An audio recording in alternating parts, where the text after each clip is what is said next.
Hi everybody, this is Dawn Burke and you are watching No Scrubs, the only show on the interwebs that is here to help you have no bad hires. No Scrubs is brought to you by the great folks at checked.com. That is CHEQUED.com. And of course, us here at Fistful of Talent, in which I am a contributor. I'm also the VP of People for Birmingham-based software company Daxco. So today, my friends, we're going to talk about a really sexy topic. It's called candidate experience. This whole month at FOT, I think, is a whole lot of candidate experience talk. So before we get into it, I have to introduce our very special guest, Mr. Charlie Judy. How are you, Charlie? What's going on, guys? What's going on, Dawn? Nice to be known special in some circles, at least. Yes, at least in some circles. I'm sorry, the bar's quite low with the FOT crowd, but that's okay. Yes. That's Thank okay. you. And I'm glad to see you've got some VTech situation up there on your board, and you got a flipbook project happening. It's all to make me look important, and if it's working, I'm excited. Well, I have yellow nothing, so yeah, I can see that. Yeah, you know, it's an aesthetic that we try to get used to here at Daxco. So, well, Charlie, you got to tell the folks what you're up to. Tell them a little bit about your background and what you're currently doing. Yeah, sure. So I just got off a merry-go-round of 23 plus years as kind of an HR executive, HR professional. It was a merry-go-round. It was a roller coaster. It was a safari. It was a journey. It was a lot of things, and it was a fabulous experience. But I got to a point where I kind of wanted to check out how the rest of the world lived, and so I took a leap about 6 months ago to build a company and to explore a passion that I've had, and actually I think ties in pretty closely to what we'll be talking about today, and it has a lot to do with how organizations communicate with their workforce, their workforce internally and their workforce externally, their workforce today and their workforce of tomorrow. It's about how we talk about who we are and how we work, how we share really meaningful content around what people can expect if they're to come work at your organization. And so we've built a model that helps organizations identify kind of who they are and how they work, and then we're building a platform for organizations to share that with the world, including their prospective talent base. So right now the company is called TruWork. We're probably changing that. We're going to go through a little bit of a branding refresh here in the near future, so stay tuned on that to come. But I'm still close enough to the HR profession and spent a number of years sitting in the chair that you do today, Dawn, and so I have a great deal of respect for everybody out there and what they're trying to accomplish, and think that I can still add something to the conversation. So thanks for having me. Oh, you're welcome. And where are you at, Charlie? Where is your desk sitting right now?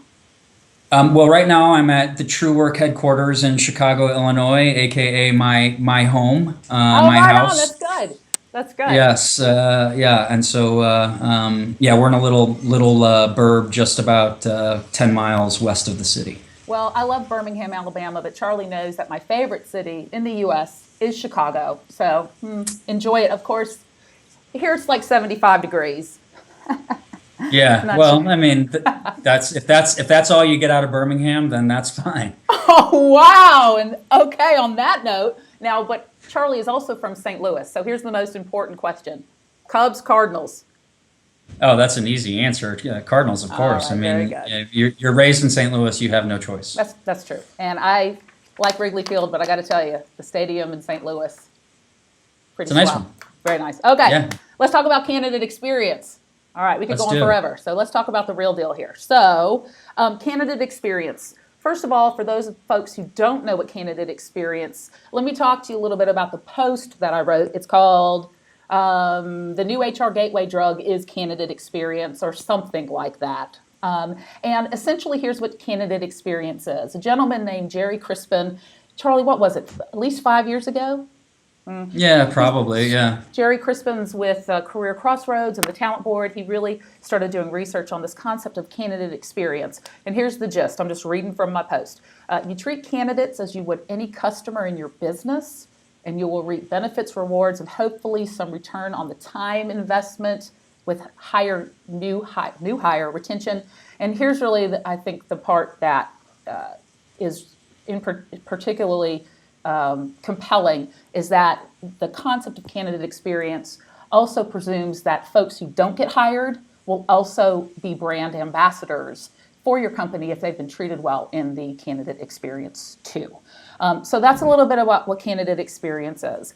So Charlie, I think the first thing I have to ask you is, do you even buy into the concept of candidate experience being something that HR teams, talent acquisition teams should even be considering? Are you more in the pro column or in the con column? Oh, I mean, absolutely. Despite the fact that that question is a loaded one, and we ought to like tap into a number of the dynamics in that question. I mean, in general, of course, and of course, I'm a proponent and a huge fan, and I respect and admire everything that Jerry Crispin and his team have done over the years. In fact, I think we as a profession have a lot to owe him a lot for having even brought this concept to the table. I think it's sad that 5 years later, and let's just use that number for sake of discussion, that we're still even debating it. Like, I mean, for organizations to have to wonder whether or not it's a good idea to treat their candidates as they treat their customers, then we still have some seriously fundamentally corrupt aspects to work. And so I'm hoping that many of your readers and listeners today are far past that argument, and they've already gotten to the point where they recognize there's value to it. Okay, very good. So I think we're on the same page there. We have some friends who are extremely well respected and we like very much, in particular Tim Sackett, who thinks that candidate experience is a bunch of bunk. And actually, I'm talking with Tim Sackett in a few weeks about that, so more to come. I think it's interesting that there'd be even folks I would think that this is something that is not worth some attention for all of the reasons you've said.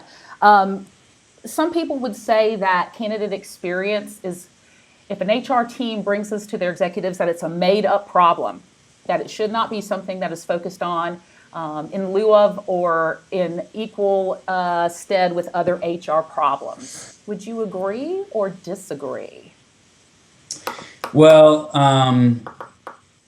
so that was kind of like a Jedi mind trick question. I don't know if you're asking me what exactly you're asking me to agree with. A couple things. First of all, I'm not. I think we have to call into question the level of respect for Sackett. Let's just put that like on, right. On the, okay. On Fair the, enough. on the back burner or on the shelf for a second. I think. First of all, I don't. I think any game of trying to prioritize where HR or the organization ought to be investing its time and talents and energies. I mean, that's an important game. It's part of any strategic exercise. But I think, first of all, and maybe one of the reasons Sackett thinks it is bunk and others do as well, is that I don't think it needs to be anything that's over-engineered. I don't think it needs to be something that requires a whole lot of time and energy and effort and investment for that matter. I mean, a lot of this has to do with how simply we communicate with one another and the respect that we show one another and the time that we take to demonstrate that respect. It doesn't necessarily have to translate, although it can. It doesn't have to necessarily translate into a new technology or a new system or a whole bunch of new bells and whistles. I think a lot of it has to do with, first of all, who do you define as a quote-unquote candidate? Is it anybody and everybody out there in the workforce who may have some interest in working for you someday? Some people define candidates that way. Is it only those people that you've actually had a conversation with and are maybe interested in pursuing? Is it only those people that you've brought into your office and actually interviewed face-to-face? Mm-hmm. I think everybody defines it at a little bit of a different level. I think those organizations that are showing differentiation or have turned candidate experience into a differentiator for them and their brand are those that actually broaden the definition of candidate and understand how to communicate with and create a more intimate relationship, to borrow a term that you use in your blog, with those people. And maybe that's what scares people maybe that's what scares some organizations, is the idea that A, you do have to get a little bit more intimate. B, that requires a ton of time if you think about that, and it takes some effort. It absolutely takes some effort. All of those things are scary to people. I get it. Sure. So, in your experience, because again, you have robust experience in executive HR roles, and you have a lot of experience in recruiting and with recruiting houses. What are some simple things that you think people can do? And I love your term about we shouldn't over-engineer it. I 100% agree. What are some simple things you think that recruiters or HR pros can do to make their candidate experience better? Yeah, so I mean, I think there's some baseline stuff if you think about the broader audience of candidates. I mean, and it comes down to like it's not Maslow's hierarchy, but whatever's at the bottom of that pyramid in terms of human need, respect is one of them. I mean, I think you have to take the time to at least acknowledge candidates that have taken time to introduce themselves to your business, whether or not they're qualified to work at your business. And you can automate that function. It may not be the most personal of things, but certainly to at least acknowledge that you received their resume and or their application, that you've got some people looking at it. And then, you know what, be perfectly honest. Guys, guess what? We get thousands literally of resumes a day, and we may not have the time to even look at yours at the level that we'd like to, but that's a reality. If we also have some systems in place that will allow us to identify those candidates that are really, really qualified. And if you're one of them, you're going to hear from us. I mean, you know, you can say some simple things. So that's on the front end. I think on the back end, and maybe a little bit more challenging for organizations, and maybe one that's not explored by many, is just freaking be honest. Like, give people information about what they can expect during the process, what they should expect in return, what you should expect from them in return, excuse me, so that hey, listen, we're going to give you some things, but you're going to give us some things. And then when they start to want to learn more about the organization, like, tell them what they want to know. Don't sugarcoat it. Don't contrive it. Don't put a glossy brochure in front of them. Don't just hand the hiring manager a script of things that they should or shouldn't be saying. Like, focus on the things that really characterize who you are. Because that's going to put them in a much better position to think about whether or not they're going to thrive in your organization. And that's the kind of experience that I think candidates are ultimately going to be driving for. It's going to go beyond how you communicate with me and whether or not you get back to me on a timely basis and whether or not you were nice to me when I talked to you on the phone. It's going to turn into, but what did I get out of that whole interaction? What did you give me? What were you willing to share? How vulnerable were you during all of that? Mm-hmm. You know, I said this in the post too. I always find it interesting, and I've done a lot of recruiting, so I'm pro recruiters. This is not a recruiter bashing, but it's always interesting that recruiters typically expect for a candidate to be extremely vulnerable and to demand a certain amount of trust. We ask questions all the time. So why did you get fired from your last job? Wow, that's pretty intimate and that's pretty personal. And we actually will hold it against a candidate if they're not open and transparent about some of those questions. Yet on the reverse, we sometimes don't believe we owe them the same type of openness and honesty about, I think, things that are a lot easier to discuss. So I think that's something that needs to change as well. Yeah, you know, I mean, I think you really hit on it. I mean, there's the recruiting process has heretofore been a terribly one-sided proposition. You know, it is the employer gets the opportunity to do as much screening and inquisition as they may want, but really the candidate, in order for them to really experience your business, unfortunately they don't get a chance to do that until they're hired, until they're on board. Mm-hmm. And by that time it's usually too late. So when I think about experience, I think about giving them something that's going to have a lot more color, context, feeling, sight, smell, taste, sound, the stuff that your employees get every day because they're living it and breathing it. That's as much of that as you can give your candidates, the more that turns into an experience for them. Yeah, agreed. So you have worked obviously in HR shops. So one of the things that I talk about in the post is I think the reason I call candidate experience the gateway drug, because I tend to think if HR teams are treating their candidates well, that they're ultimately learning some good habits that make them better HR pros for the entire company. Do you have any thoughts on that? Well, yeah. I mean, I agree. I mean, I think, well, first of all, for all the obvious reasons, I mean, the people that you're dealing with in the hiring or in the recruiting realm are ultimately going to be your employees. Mm-hmm. And if it's not people, if it's not those people particularly, it's people like those people. And so you're getting a sense for what those people need. You're taking time to understand that the employer-employee relationship it should be at least a two-sided contract. I mean, before you can even convince them that this is the right place for them to work, you have to understand what's important for them. What ultimately is going to motivate, drive, optimize their performance.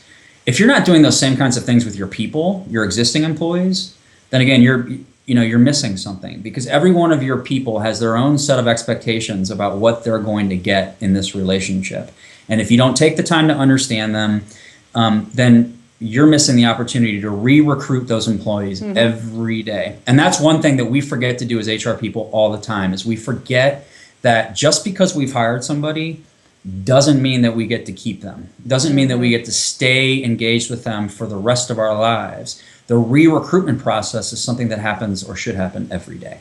All right, so I'm going to leave it at that, Charlie. So there's two things that you've said that I think the folks at home need to remember. Number one, this concept of re-recruitment. I love it. You need to brand that and monetize it. Got to re-recruit folks, right? All right. And number two. Trademarked. Right, exactly. And number two, straight from the mouth of Charlie Judy, just friggin' be honest. That's it. All right. Charlie, any last things you'd want to tell the crew about what you're doing, or last thoughts on candidate experience? No, I mean, just keep listening, keep paying attention, look out for TruWork. It may not be TruWork, but keep your ear to the ground. Connect with me on LinkedIn, on Facebook, on Twitter at HR Fishbowl. And I'd love to stay in touch. Very good. Thanks for having me today, Dawn and FOT. Oh, you're welcome. So again, ladies and gentlemen, this is No Scrubs, brought to you from the great folks at checked.com and Fistful of Talent. Till next time, bye.